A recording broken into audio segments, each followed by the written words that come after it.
Alison has just arrived in Kettering, Northamptonshire. She's there to collect 4 male ring-tailed lemurs, part of a privately owned troop of 11 looking for a forever home. The other 7, all females, are staying put until the boys can be settled at the park. The females will hopefully join them later, once the first round of introductions has been completed. Their owner, Chris, has been keeping primates for more than 2 decades. He obtained his first 2 ring-tailed lemurs, Bill and Ben, 18 years ago. They had several sets of twins over the years before Bill passed away, leaving Ben and their offspring. Chris split the youngsters into groups because of infighting and continued to look after them. But now he feels the time is right for the troop to be rehomed. Oh, I started maybe 25 years ago. I had a set of marmosets, then got a couple of capuchins and rehomed quite a lot of macaques and stump-tailed macaques, and also a pair of lemurs, which is these, and one had a bad leg. And then since then, they had all these babies, and it was a great experience at the time. But obviously, having a family and other things in the meantime, and just can't quite give them the lifestyle that they deserve. And I mean, it's never been about money to me. I just wanted them to go to a better home where they're going to see out their days, and that's why, in the end, Monkey World's the place that the best facilities going. So. When Alison visited last week, she left 4 transport boxes in the lemurs' enclosures for the males to get used to. Hi, guys. Now it's time to see if her plan will come together. This one goes to the smaller one that's inside. Hi, little man. Fresh grapes are a good enticement. Good lad. This one's a bit more forward. Got one. And within minutes, the first lemur is in the box. There's runners. Boom. One. Boom, boom. Well Shake done. the room. Hey, mate. Dad Ben is the second lemur to respond, with some encouragement from Alison. You know what, Ben? Here. Here you go, Ben. He's wary, but can't quite resist the lure of a treat either. Ben is a really nice, sort of dominant male in this group, and he was quite concerned about the other young lad who was calling out to him. So he came down to check him out, so I figured he's comfortable down here, put the box alongside. He came down, he seems not threatened or frightened by me, so I just scattered a few raisins in front. He took a couple and then stepped a bit further, and I managed to get the door behind him and almost just give him a little bit of a shifty, and he went inside the box. So that's at least 2 out of 4 that we got to walk in the box. So pleased with that. While the females are kept occupied with tasty treats, the other 2 boys are boxed up. It doesn't take long, and soon all 4 lemurs are ready to be loaded into the van. It's about 4 hours down to the park, and perfect timing. I have David, the vet, meeting us at the park at 2, and then we'll keep the van warm and unload them one by one and do a very quick health check down and up. Then straight into the houses where they can settle down, get some food and water, and relax overnight. Us too, hopefully. But sort of halfway there now, but it's gonna be a long day. Time for final goodbyes. Yeah, all right, we'll see you later. Yeah, sad to see him go, but they're sad and then happy, so it's a mix of emotions. Good that Alison's sort of on board and said we can get down and see him and things like that, so, I'm, like I say, sad but happy. Happy they go into a better situation. Alison sets off back to the park. She has a 4-hour drive to Dorset ahead of her, followed by a busy afternoon of health checks when they arrive, and the challenge of getting all 4 lemurs settled. At the park's hospital, the primate care and vet teams are getting ready for the imminent arrival of the 4 male ring-tailed lemurs Alison collected from a private collection in Kettering. They're all going to have a health check and have microchips implanted before being moved into their new home. Microchips, check teeth, draw blood. implant. The team finish their final preparations, and it's not a moment too soon. Following a 4-hour drive, Alison has arrived at the park, the 4 lemurs warm and secure in the back of the van. Right, hi. So, if you want to make sure you're all ready to go, they're warm in there right now, and I wouldn't want to take anyone out until we're actually ready to proceed. The lemurs are going to be brought in one at a time to minimize stress. Come on, mister. Thank you, Alan. First up is Dad Ben. You ready? Yeah. Lee's got him out of the travel crate and he's quickly anaesthetised with anaesthetic gas. Ben is the only one of his troop with a name, so the team have had to come up with names for the other 3. The team, small monkey team, are quite excited because they get to actually give some names out to people. We breed almost none of our animals, so other than the woolly monkeys and potentially the loris, we don't breed anybody, so they never have the ability to give any names out or anything because we keep everybody's name. So today we have 3 individuals anyway that they get to name, and it's all old school names today, which is quite nice. So everybody's quite excited about Trevor, Dave, and Steve, who are joining Ben, their father. Ben is missing a leg, amputated when he was a youngster after developing a serious limp. He's adapted extremely well and can still move around. It's clean, it's healed over, there's no issues. Vet David takes bloods to be sent off for analysis. Ben is then checked to see if he's microchipped. There it is. Where was it? In the back. Ben is given an implant to reduce testosterone in order to lower aggression and make future introductions go more smoothly. Okay. Boom, boom, boom. He's then given an anaesthetic reversal and returned to the transport box to recover. All 4 lemurs are going to spend their first few weeks in a smart temporary home. The newly built baboon house is empty, still awaiting the arrival of a troop of 6 from Lebanon. It's perfect for the lemurs, who will all move there together once their health checks are complete. We were thinking maybe take them all down at the same time. That's fine. And then got Alice as well. David carries out the same procedures on the remaining 3 lemurs. All are fit and relatively healthy. Great tail as well. Yeah. It's all there? Yeah.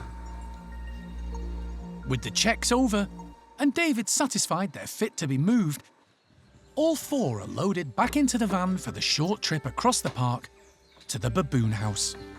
Everybody's looking really good. It's come around nicely. We just need to get them down to the house now and settled. Once there, the lemurs are split into 2 pairs and released into bedrooms at either end of the house.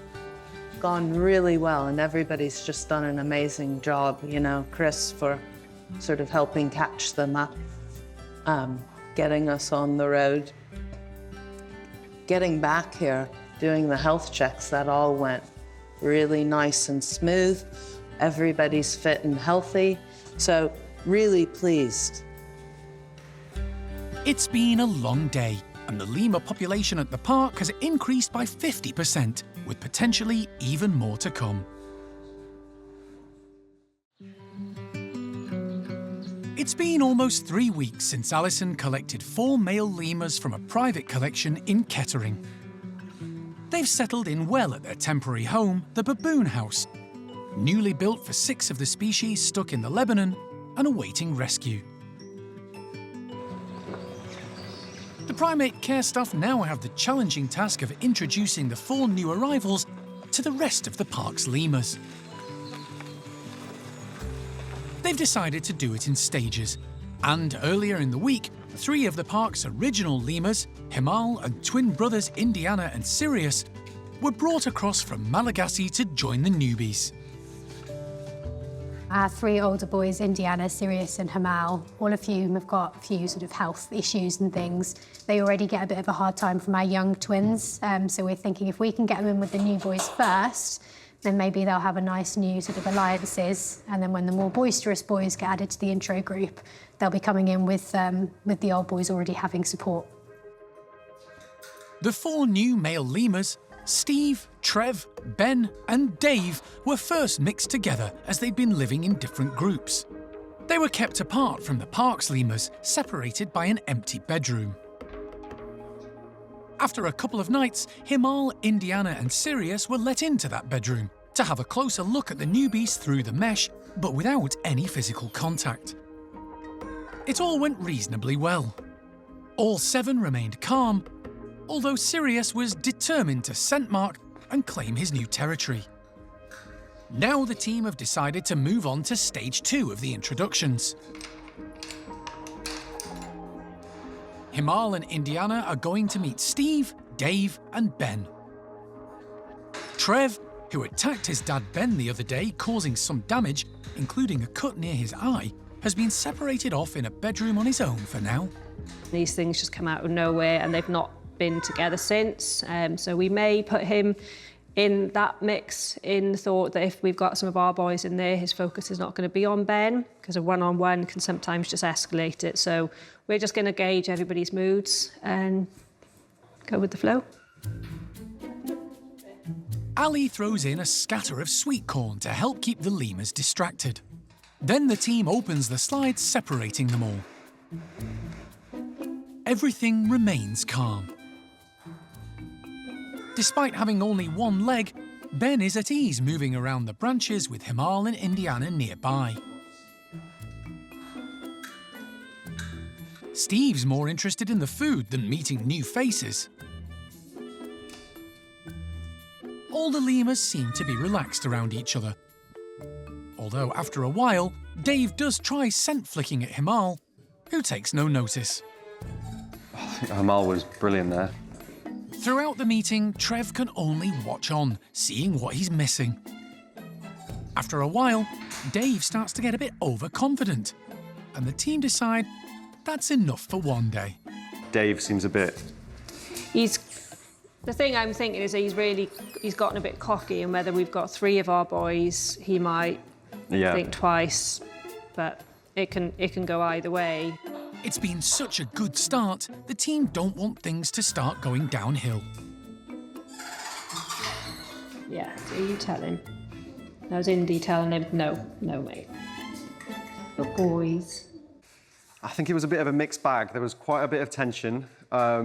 Positives, Ben seems quite comfortable with Indy and Himal. Steve, he was pretty focused on food most of the time. It's Dave. Dave seems like a bit of a reprobate. He's testing himself, it seems like, against the new boys, finding out where he sits in the pecking order. And I don't think he'll like the answer if he finds out, but we need to just keep an eye. Luckily, everyone was level-headed. No one went for anyone properly. But yeah, I mean, might need a little attitude shift from Dave. Sharon and Ali decide to separate the lemurs and put them back into their original bedrooms. Do you want to leave them with 2 rooms each and our guys with 1, so they can have the tunnels? Yeah, just do that. Sorry, Benny boy. It's been a positive day and given the primate care staff food for thought. During the coming weeks, they'll try lots of combinations to see who gets on best together. Eventually, the aim is for all the lemurs to enjoy life together at the lemur house and the wonderful Malagasy enclosure.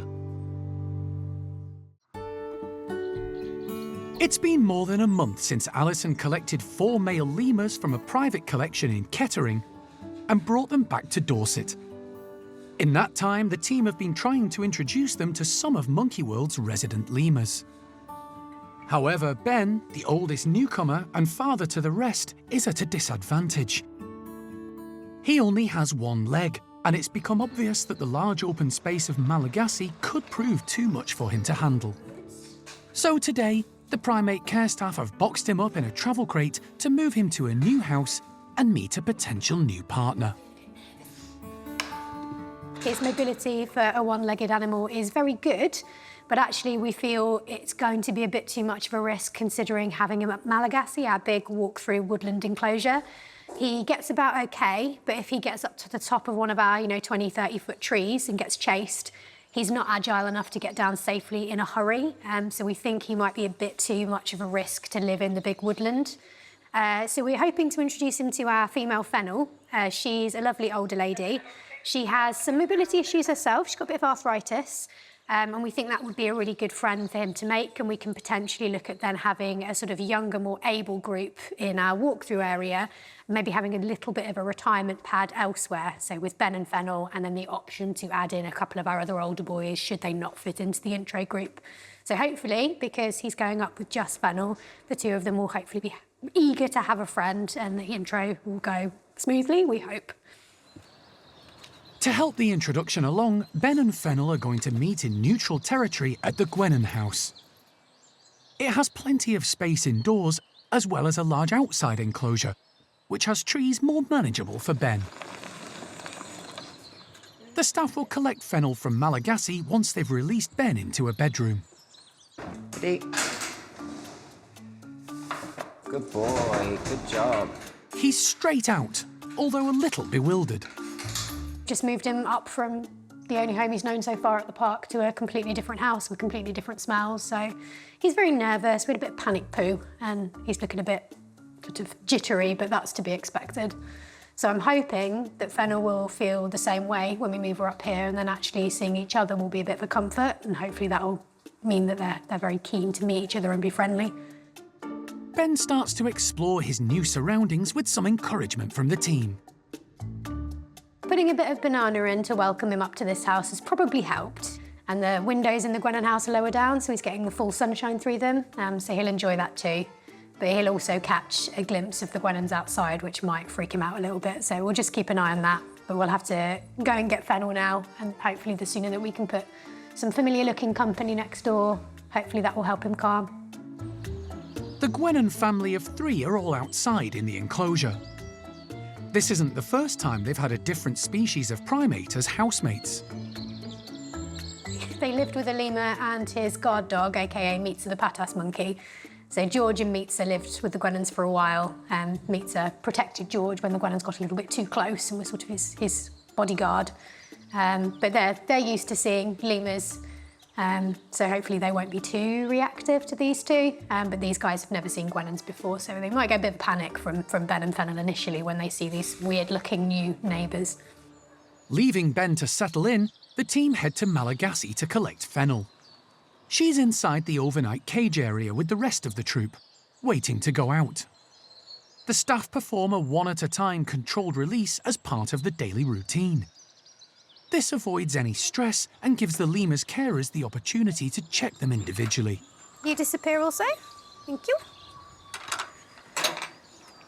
Eventually, only Fennel is left. Good girl, Fan. Right. An enticement of mashed banana in the travel box is used to encourage her in. Her housemates watch on, unsure what's happening. The treat works, and Fennel is soon secure in the box.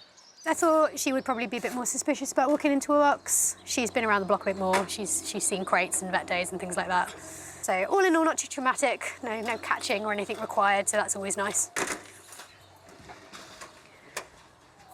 Good girl. Steph and the team whisk Fennel across to the Gwenan house, where she's released into a bedroom next to Ben. Good job, missus. The pair seem interested in each other, so the team, keen to move the introductions on, open up the slide between them. And then, Ben, who's that? They pass like ships in the night. Fennel's more interested in exploring than meeting her new housemate. Eventually, the pair meet up. They seem relaxed, with no signs of aggression, and Steph is delighted. I mean, this has been immediately a massive improvement on the intros we've been doing between the males down at the bottom. Everybody's doing a lot of posturing and scent throwing and being a bit ridiculous down there, whereas these two have just sort of poo past each other without too much of an issue. You know, she's a female, females are dominant. He's shown submissive to her. He's done little submissive cackles, which is what he kind of should do. She should be the boss of the two. He's being very respectful and she's just sort of taking it in her stride, really. So far, so good. But the pair still have to come face to face with 3 noisy, often hyperactive Guenons. Time will tell what they make of that. Following the arrival of 4 male ring-tailed lemurs from a private collection in Kettering a few months ago, the primate care staff have been trying to integrate them with part of the existing troop at Malagasy. But the task is complicated by tensions in the established group, where the younger males assert their dominance, which doesn't go down well. There are lots of personalities and egos to manage. The main culprits responsible for the unrest are twins Kurt and Friedrich, who don't always see eye to eye with the park's older male lemurs and start fights. The pair, along with their friend Al, have been separated off for some time. They're currently living in the baboon house, which is awaiting arrivals from Lebanon. They haven't had any contact with the new lemurs, who are getting to know the park's old boys, Indiana, Sirius and Himal. The twin brothers and Al have had access to all of the baboon house and its tunnels, but today they're being allowed into one of the 2 outside enclosures. It's a brand new enclosure for them. They have been inside for a little while, so we're hoping to see a little bit of energy, excitement, and yeah, there's nothing been in this enclosure yet apart from maintenance people and keepers, so it'd be nice to get some animals in it. The enclosure is very different to Malagasy. It's a lot more open with far fewer trees. They are the most terrestrial of lemur species, so they don't necessarily need a ton of trees, but there's a few things in here. You know, there's a couple of branches, it's quite large branches, there's plenty of stuff for them to climb on, but more importantly, there's a lot of space, so they're going to be able to burn off a bit of energy, forage around, and be lemurs. All right, boys.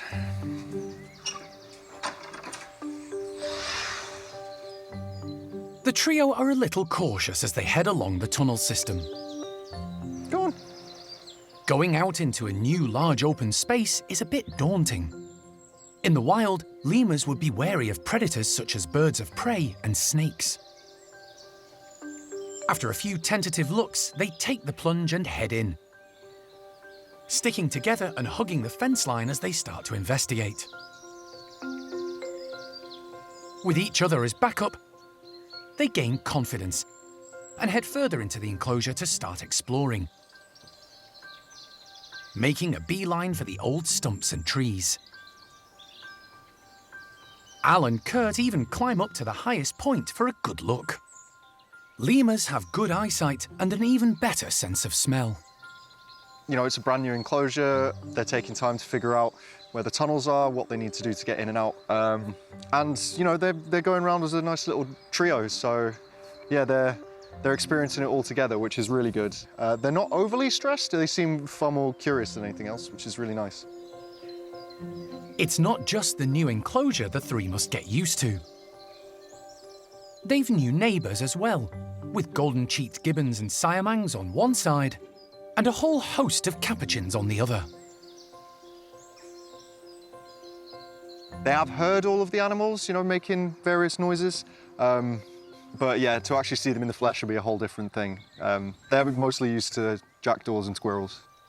The 3 lemurs seem to be getting comfortable in the new outside space. They'll be able to explore as much as they want in the coming days. And, hopefully, they'll eventually move back to Malagasy and learn to live in peace with the rest of the group.